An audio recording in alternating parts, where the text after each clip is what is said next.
ಸಿದ್ದರಾಮಯ್ಯನವರೇ, ನಾಯಕತ್ವ ಹೇಗಿರಬೇಕು ಅಂತಂದರೆ, ಕಷ್ಟದ ದಿನಗಳಲ್ಲಿ ಹೇಗಿರಬೇಕು, ಸಂಭ್ರಮದ ದಿನಗಳಲ್ಲಿ ನಾನು ಹೇಗಿರಬೇಕು ಅದಕ್ಕೆ ಹೇಳಿದೆ ನಾನು. ಮೋದಿಯವರನ್ನ ನಿಮ್ಮನ್ನು ಹೋಲಿಕೆ ತಗೋತೀನಿ. 24 ಜನರನ್ನು ಟೆರರಿಸ್ಟ್ಗಳು ಬಂದು ಸುಟ್ಟಾಕ್ಬಿಟ್ರು, ಕೊಂದಾಕ್ಬಿಟ್ರು.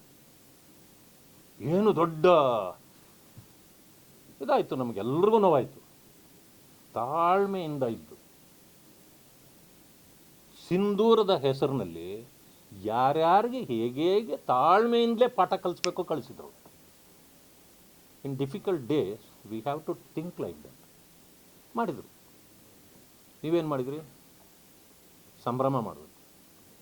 RCB ವಿಕ್ಟರಿನ ನೀವು ಸಂಭ್ರಮಿಸಿದ್ರಿ. ಹೇಗೆ? ಅದಕ್ಕೆ ಒಂದು ವ್ಯವಸ್ಥೆ ಇಲ್ಲ. ಅದಕ್ಕೇನು ಮಾಡಿದ್ರಿ? 11 ಜನರು ನಿಮ್ಮ ಸಂಭ್ರಮಾಚರಣೆಗೆ 11 ಜನರು ಪ್ರಾಣ ತೆಗಿಬೇಕು, ತಗೊಂಡಿದ್ದಾಯಿತು, ತುಳಿತಾರೆ. ಲೀಡರ್ಶಿಪ್ ಯಾವಾಗಲೂ ಕೂಡ ಇಂಥದ್ದನ್ನು ಚಿಂತೆ ಮಾಡಬೇಕು. ನಿಮಗೂ ಅವ್ರಿಗೂ ಇರತಕ್ಕಂಥ ಡಿಫರೆನ್ಸ್ ಇದು ಅಂತ. ಪಾಪ ಅವರು ಏನು ಹೇಳೋಕ್ಕಾಗುತ್ತದೆ, ಆಗಿರ್ತಕ್ಕಂಥ ಅನಾಹುತ ಅನ್ನೋ ಕಾರಣಕ್ಕೆ ಇದನ್ನು ಹೇಳಲಿಲ್ಲ. ಇದು ಮಹಿಳಾ ಮತ್ತು ಮಕ್ಕಳ ಕಲ್ಯಾಣ ಅಭಿವೃದ್ಧಿ ಹಣ ಇಲ್ಲ, ಬರೀ ಗ್ಯಾರಂಟಿ ಗ್ಯಾರಂಟಿ ಗ್ಯಾರಂಟಿ ಈ ಥರ ಇಟ್ಕೊಂಡು ಇವತ್ತು ರಾಜ್ಯವನ್ನು ಬಲಿ ತೆಗೆದುಕೊಳ್ತಕ್ಕಂಥ ಕೆಲಸ ಮಾಡಿದ್ರು.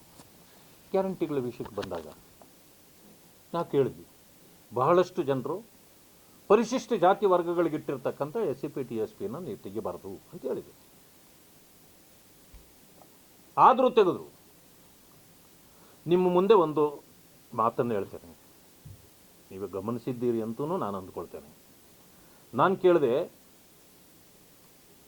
ಇದುವರೆಗೂ ನೀವು ಅಧಿಕಾರಕ್ಕೆ ಬಂದ 4ನೇ ಬಡ್ಜೆಟ್ಟಲ್ಲಿ SCP TSPಯಲ್ಲಿ 23-24ಕ್ಕೆ 30,930 ಘೋಷಣೆ ಮಾಡಿದ್ರಿ, ದಲಿತರಿಗೆ ಕೊಟ್ಟಿದ್ದೀವಿ ಅಂದ್ರಿ.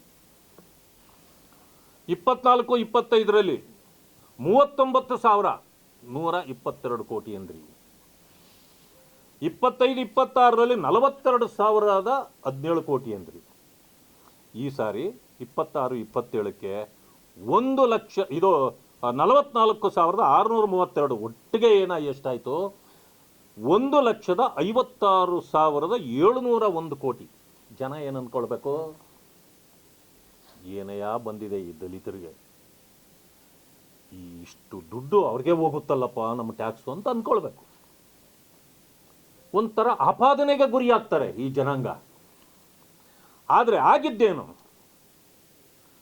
50%ನ್ನ 1,56,701ರಲ್ಲಿ 78,350 ಕೋಟಿ ಡಿಪಾರ್ಟ್ಮೆಂಟ್ಗಳಿಗೆ ಹಂಚಿಬಿಡ್ತೀರಿ. ಇದು ಜನಾಂಗಕ್ಕೆ ಸಿಗೋದೇ ಇಲ್ಲ, 1 ಪೈಸಾ ಲಾಭ ಬರಲ್ಲ ಅದರಲ್ಲಿ. ಹೊಟ್ಟೋಯ್ತು. ಉಳಿದ ಹಣ 78,350 ಕೋಟಿ ಉಳಿಯಿತು.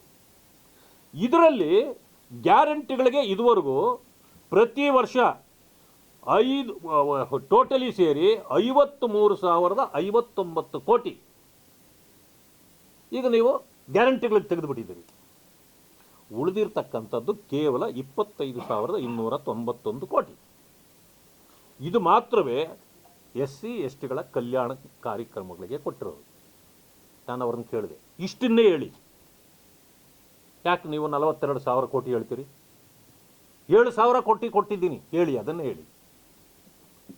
ಜನರ ಮುಂದೆ ದಲಿತ ಸಮುದಾಯಗಳನ್ನು ಅಪಮಾನಕ್ಕೆ ಈಡು ಮಾಡಬೇಡಿ. ಇಲ್ಲ, ನಮ್ಮದು ಸಾಮಾಜಿಕ ಬದ್ಧತೆ. ನಿಮ್ಮ ಸಾಮಾಜಿಕ ಬದ್ಧತೆ ಸಗಣಿ. ಬಿರಣಿ ತಟ್ಟಿ ಸುಟ್ಟು ಬಿಸಾಕ್ತಾರಲ್ಲ, ಅದಕ್ಕೂ ನಿಮ್ಮ ಮಾತುಗೂ ವ್ಯತ್ಯಾಸ ಏನೂ ಇಲ್ಲ. ಎಷ್ಟು ಕೊಡ್ತೀವಿ ಅದನ್ನೇ ಹೇಳಿ. ನೀವು ಜನರಿಗೆ ಏನು ಸಿಕ್ತೋ ಅದನ್ನೇ ಹೇಳಿ. ಈ ರೀತಿ ಅನ್ಯಾಯ ಮಾಡಿ. ಇನ್ನೊಂದು ಅಪಹಾಸ್ಯ ಏನು ಗೊತ್ತಾ? ಮಾನ್ಯ ಮುಖ್ಯಮಂತ್ರಿಗಳದು 7 ನಿಗಮಗಳಿಗೆ ನೀವು ಹಣನೇ ಕೊಟ್ಟಿಲ್ಲ, ಎಷ್ಟು ಅನೌನ್ಸ್ ಮಾಡಿದ್ರು ಅದಷ್ಟೂ ಕೊಟ್ಟಿಲ್ಲ ಅಂದರೆ ನಾನೇನು ಮಾಡಲಿ? MLAಗಳು ಹಣನೇ ಖರ್ಚು ಮಾಡಿಲ್ಲ. ಅರೆ, ನಿಗಮ ಖರ್ಚು ಮಾಡೋದಿದ್ರೆ MLAಗಳು ಯಾಕೆ ಅಡ್ಡ ಬರ್ತಾರೆ? ಎಷ್ಟು ಗಂಗಾ ಕಲ್ಯಾಣದಲ್ಲಿ ಬೋರ್ವೆಲ್ ಹಾಕ್ಸ್ಕೊಟ್ಟಿದ್ರೆ ಆ ಜನಾಂಗ ಕೇಳಿ? ಒಂದು ಹೇಳಲ್ಲ, ಇಲ್ಲ ಹಾಕ್ಸ್ಕೊಟ್ಟಿಲ್ಲ. ಕಾರ್ಗಳು ಎಷ್ಟು ತೆಗೆದುಕೊಟ್ಟಿದ್ದೀರಿ ಸೆಲ್ಫ್ ಎಂಪ್ಲಾಯ್ಮೆಂಟ್ಗೆ ಹೇಳಿ? ಇಲ್ಲ. ಎಷ್ಟು ಭೂಮಿ ತೆಗೆದುಕೊಟ್ಟಿದ್ದೀರಿ ಹೇಳಿ? ಇಲ್ಲ. ಎಷ್ಟು ಮನೆ ಕಟ್ಸ್ಕೊಟ್ಟಿದ್ದೀರಿ? ಇಲ್ಲ. ಎಮ್ ಎಲ್ ಎಗಳ ಮೇಲೆ ಹೇಳ್ತಾರೆ, ಅವ್ರು ಖರ್ಚು ಮಾಡಿದರೆ ನಾನು ಕೊಡಕ್ಕೆ ರೆಡಿಯಾಗಿದ್ದೀನಿ ಅಂತ. ಇದು ಒಂದು ದೊಡ್ಡ ಸುಳ್ಳು. ಇನ್ನೊಂದು ದೊಡ್ಡ ಸುಳ್ಳು ಹೇಳಿದ್ದು ಈ ಸಾರಿ ಅವರು, 53,000 ಕೋಟಿಯನ್ನು ನೀವು ಗ್ಯಾರಂಟಿಗಳಿಗೆ ತೆಗೆದುಬಿಟ್ಟಿದ್ದೀರಿ. ಸರಿ ಇಲ್ಲ ಸರ್, ಇದು ಕೊಡು. ಗ್ಯಾರಂಟಿಗಳಿಗೆ SCP TSP ಹಣ ನಾವು ತೆಗೆದೇ ಇಲ್ಲ ಅಂತಾರೆ ರೆಕಾರ್ಡಲ್ಲಿ. ಇಂಥ ಸುಳ್ಳು ಹೇಳೋ ಮುಖ್ಯಮಂತ್ರಿಗಳನ್ನು ನೀವು ಯಾರನ್ನಾದರೂ ನೋಡಿದ್ರೆ ನೀವು ಹೋಲಿಕೆ ಮಾಡ್ಕೊಂಬಿಡಿ. ಸಿದ್ದರಾಮಯ್ಯನವ್ರನ್ನ ನಾನು ಇವತ್ತು ನೋಡ್ತಾ ಇಲ್ಲ, 82, 83ರಿಂದ ನೋಡ್ತೀನಿ. ಮೊದಲು ಸಿದ್ದರಾಮಯ್ಯ ಸುಳ್ಳುರಾಮಯ್ಯ ಅಲ್ಲ. ಸಿದ್ದರಾಮಯ್ಯನೇ ದಿಟ್ಟವಾದ ಮಾತುಗಳನ್ನು ಮಾತಾಡ್ತಿದ್ರು. ಕಾಂಗ್ರೆಸ್ಗೆ ಹೋದ ಮೇಲೆ ಕಾಂಗ್ರೆಸ್ನವ್ರನ್ನೆಲ್ಲ ಸುಳ್ಳು ಹೇಳೋದ್ರಲ್ಲಿ ಸೋಲಿಸ್ಬಿಟ್ಟಿದ್ದಾರೆ. ಕಾಂಗ್ರೆಸ್ನವ್ರಿಗೆ ಯಾರಿಗೂ ಅವರಷ್ಟು ಸುಳ್ಳು ಹೇಳಕ್ಕೆ ಬರೋದೇ ಇಲ್ಲ. ಅಂಥ ಒಂದು ಪರಿಸ್ಥಿತಿ ಇವತ್ತಿದೆ. ಅದಕ್ಕೆ ಹೇಳಿದು 53,059.45 ಸಾವಿರ ಕೋಟಿಯನ್ನು ಈ ಗ್ಯಾರಂಟಿಗಳ ಹೆಸರಿನಲ್ಲಿ ಇವತ್ತು